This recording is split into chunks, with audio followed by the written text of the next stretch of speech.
That's really funny. My wife was gonna laugh about that. Have you paid attention to that trial at all? No, I haven't. I am What's happening? fucking fascinated by it. Yeah. Like, I am fascinated by charlatans. I'm fascinated by people who pull the wool over incredibly rich people's eyes and hoodwink them by. She fit this perfect narrative that they were looking for.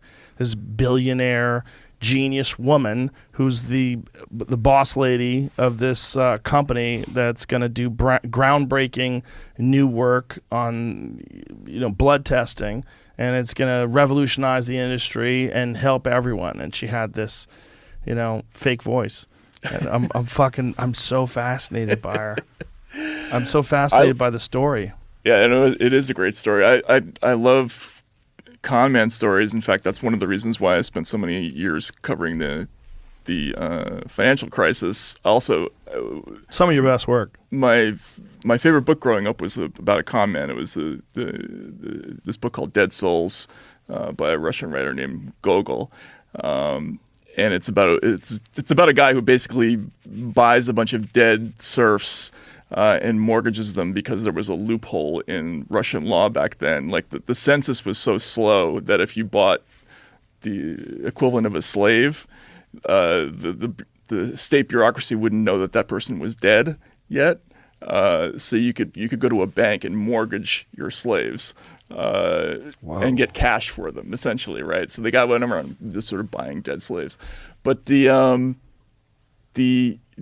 con men are fascinating, right? And especially in the internet age, there's so many different ways to rip people off to scale that I think the authorities are just always going to be a couple of steps behind. I mean, you look at everything from Bernie Madoff to the 1MDB scandal in Malaysia, which was an unbelievable story, just basically stealing billions of dollars from investors around the world by representing a phony bond scheme. It's just incredibly easy to do. All you need to do is have the appearance of respectability and have a bunch of people who are respectable that have already bought into it. Exactly. That's the Bernie Madoff thing, right? Right. You've seen The Sting. Yes. Right? So that's what they call a big store con, right? Where everybody you see looks like they're sort of a natural part in the environment, but actually they've been put there for a reason to sort of mess with your perceptions of things. And that's what happened with the Theranos, with 1MDB, with the subprime mortgage scandals. Everybody looked like they were on the up and up, but actually they were all in on it. And there's just a lot of really interesting ways to rip people off in this environment.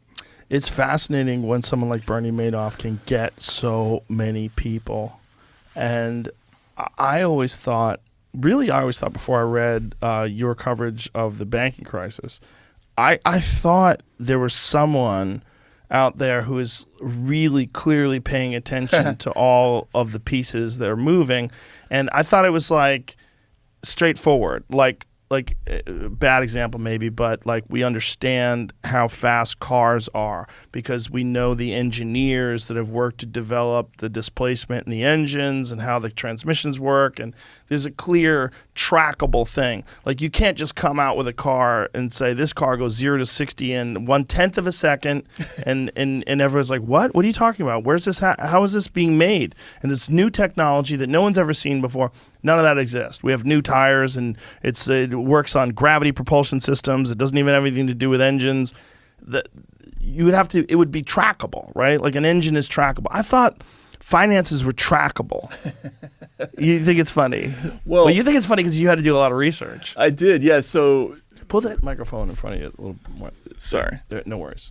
So Madoff was part of what he was doing was he was operating on people's belief in a non-existent regulatory scheme.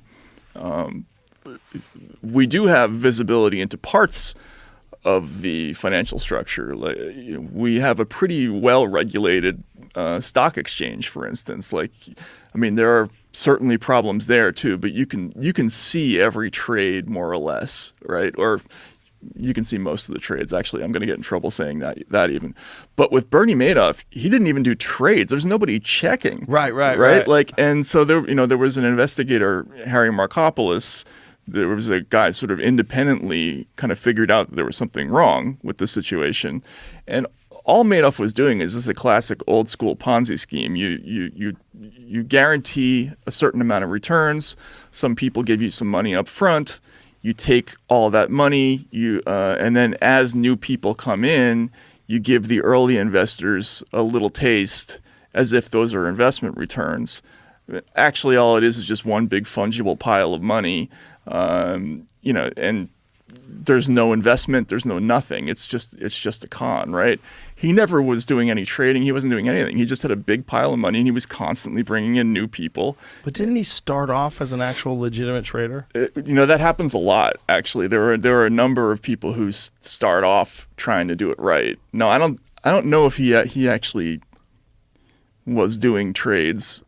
Like when he stopped doing that, I'm not sure. But there are a number of stories about people who start off like they're hedge funds. Hedge funds don't really get checked, right? So if you're running a hedge fund and you want to do it right, you have some kind of investment strategy you think is going to work. So you get a whole bunch of high net worth people and you say, "Can you give me $500,000?" They all throw money in, and you start investing and it doesn't work, and then suddenly there's this temptation. Well, I don't have to tell them, I can put out a report that says we actually earned 7% or 14% this year, and no one's going to check because there isn't a body that checks for that kind of investment. So yeah, I think the public doesn't know that there are all these sort of blank spots in the financial universe, and that's why these sort of cons proliferate.